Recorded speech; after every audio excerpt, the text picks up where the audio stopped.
Ayan, what's up dribblers at mga shooters, kamusta? Kamusta po kayo? Tinapos na nga ng San Miguel Beermen ang pag-asa ng Barangay Ginebra na muling depensahan ang kanilang titulo dito sa Commissioner's Cup. Ano nga ba ang pag-amin ni Coach Tim Cone? Bakit sila natalo kontra sa San Miguel Beermen? Sa kabilang banda naman mga shooters, binigyan pa ng pag-asa ng Magnolia ang pumapalagpang Super LPG o Phoenix Super LPG. Ano nga ba ang plano ng SBP? Ang pag-amin ni Coach Tim Cone. Pag-usapan po natin yan. Matapos mo pong i-like, share, comment down below. And don't forget to subscribe and hit that notification bell button para updated po tayo sa aking mga video.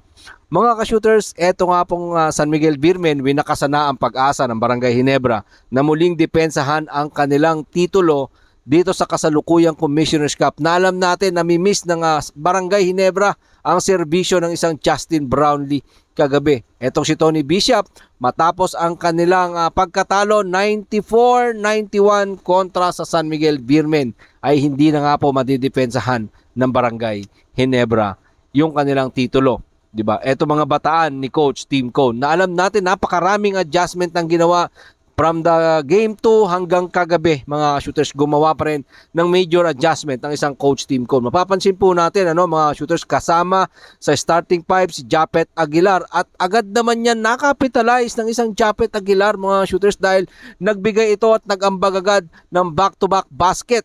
No, ang masama pa ron, ang masama lang doon mga shooters, yung first half pa lang ay maagang na foul trouble etong si Tony Bishop. No, kaya naman eto talagang play ng San Miguel Beermen o ang kanilang offense ay napaka-unpredictable mga shooters. Nung gustong umalagwa ng Barangay Ginebra, eto yung Jericho Cruz, eto yung Don Troliano sa back-to-back basket para sa pagdating ng Ginebra, hindi pa rin talaga nila pinaporma. Ang masama pa rito sa Barangay Ginebra mga shooters, yung Tony Bishop nagkaroon ng foul trouble ng first half. Ito naman pong Jamie Malonzo, pagdating ng third quarter ay talagang nagkaroon pa ng hindi magandang injury. Nagtamo pa ng knee injury etong si Jamie Malonzo. Talagang makikita natin mga shooters na hirap talaga ang Ginebra sa dami ng arsenal ng barangay ng San Miguel Beermen mga shooters. No? Sabi nga ni Coach Tim Cone, talagang napakalakas na kupunan ng San Miguel Beermen. Nang lumo si Coach Tim Cone, pag-amin niya na out-coach siya ni Coach George Gallant ng San Miguel Beermen. Ito sa aking opinion mga shooters, no, para sa Barangay Ginebra, ito namang si Christian Stan Hardinger, talagang mahina naging ambag nung game 2, although maganda naging laro nung game 1 mga shooters. Sa aking opinion, siguro para sa susunod na Barangay Ginebra campaign sa Governor's Cup mga shooters, no, kailangan nila ng import who can take his own play explosively and his deadly outside shooting like Justin Brownlee. Most especially sa mga crucial times, no. Si Tony Bishop kasi can take over, no, but good import si Tony Bishop. Wala naman tayong masasabi diyan kay Tony Bishop mga shooters. But look at Tyler Bay mga shooters, and etong itong import ng si Benny Boatwright ng San Miguel Beermen taking over for their teams mga shooters. That's why kailangan ng Barangay Ginebra ng katulad ng Justin Brownlee. Basically, another Justin Brownlee for Barangay Ginebra sa susunod na Governor's Cup na papalapit mga shooters, dahil hindi na po nagbabata yung Justin Brownlee mga shooters, dahil alam natin nagkakaedad na po yan, kaya baka sa susunod humina na at napahinga etong Justin Brownlee, and hopefully gusto pa rin natin makita siyempre yung isang Justin Brownlee sa mga susunod na konferensya ng PBA. Hindi lang sa PBA, gusto natin makita at makasama si Justin Brownlee sa mga kampanya ng Gilas Pilipinas. At ito naman pong kabilang serye mga shooters, buhay pa ang pag-asa ng Phoenix Super LPG matapos ang kanilang come from behind win kontra naman sa number 1 seed na Magnolia Pambansang Manok. Talagang ipinakita rin naman ng tikas, no, ng mga bataan ni Coach Jamaic Harin na gusto nilang manalo kagabi. Gusto nilang pantayan yung lakas at tikas ng kupunan ni Coach Chito Victolero, which is yan po yung Magnolia Hotshot.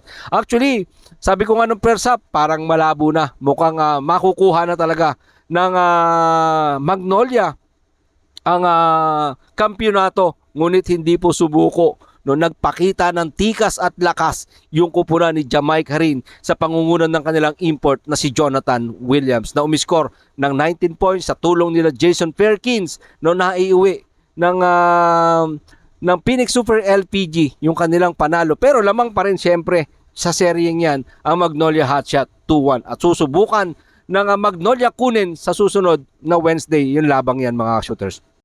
And usapang gilas naman tayo mga shooters, malaki nga po ang pag-asa ni Samahang Basketball ng Pilipinas SBP Executive Director Erica D sa malapit ng italagang head coach ng ating pong kupunan na Gilas Pilipinas. Sinaasahan ni Miss Erica D ng pagbuo ng Men's National Basketball Team o pool, nawa ito ay mula sa matataas na antas ng Philippine Basketball Association. Yan po yung sinasabi ni Miss Erica D. Katulad na nga lang po ng PBA, MPBL, at syempre nandyan ang UAAP, NCAA, at bukod pa po dyan, syempre, gustong samahan ng Japan Boys at syempre yung Korean Basketball League. Sino-sino nga ba yung mga naandyan mga shooters? Siyempre kung sino yung mga naandyan. Nandyan sina Dwight Ramos, nandyan itong mga Renz Abando, diba? So napakarami po na nasa Japan.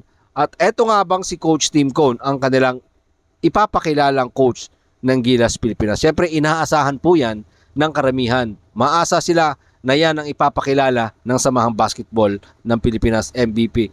Well, mga shooters, maraming matutuwa dahil si Coach Tim Cone sa kasalukuyan, sabi nga po natin, maagang pinagbakasyon ng San Miguel Beermen ang Barangay Ginebra. At siguro naman, this coming February window, ay makakapag-focus na si Coach Tim Cone dito sa upcoming na tournament ng ating pong kupunan na Gilas Pilipinas. Dahil ito naman pong PBA ay magbibigay daan para dito sa nalalapit na competition this coming February. So ang kailangan lang talagang gawin dito ng SBP, ipakilala itong head coach, tapos bumuo na yung head coach ng mga player na gusto niyang paglaruin para po dito sa February window ng FIBA Asia qualifier mga shooters. No, siyempre, inaasahan din ni Miss Erica D, naghahangad sila makakakuha ng pinakamahuhusay at magagamit naman lalaro. Yan po yung ninanais at tinitiyak ni Miss Erica D sa pagpapatuloy ng Gilas Player Pool at sasakupin ng maraming cycle sa rehiyon at sa international competition na sumusulong para sa ikauunlad ng ating basketball career ng ating pong mga basketball player, mga shooters, para po dito sa ating pong bansa. At syempre, hindi lang po yan, pinaghahandaan din po ng ating pong kupunan na Gilas Pilipinas, hindi lang po itong FIBA Asia Cup Qualifier 2025. Syempre, ito pong 2027 World Cup sa Qatar na nasa kanila po gagawin mga shooters. At syempre gusto po ng Samahang Basketball ng Pilipinas o SBP na mula ngayon hanggang sa 2027 sa Qatar World Cup ay maayos ang isang kupunan at kung sino yung hahawak ngayon, yun na yung hahawak hanggang doon sa World Cup. So yan po yung ating antayin sa mga plano ng SBP sa kasalukuyan. Ito pong sinasabi ni Miss Erica D. At sana at mananalangin po tayo na lahat po yan ay talagang magandang programa para po sa ating kupunan na Gilas Pilipinas. Marami pong salamat sa inyong panonood. Ano man po ang inyong maging opinyon. Tara, pag-usapan po natin dyan sa comment section. Ingat and God bless everyone. Adjourn!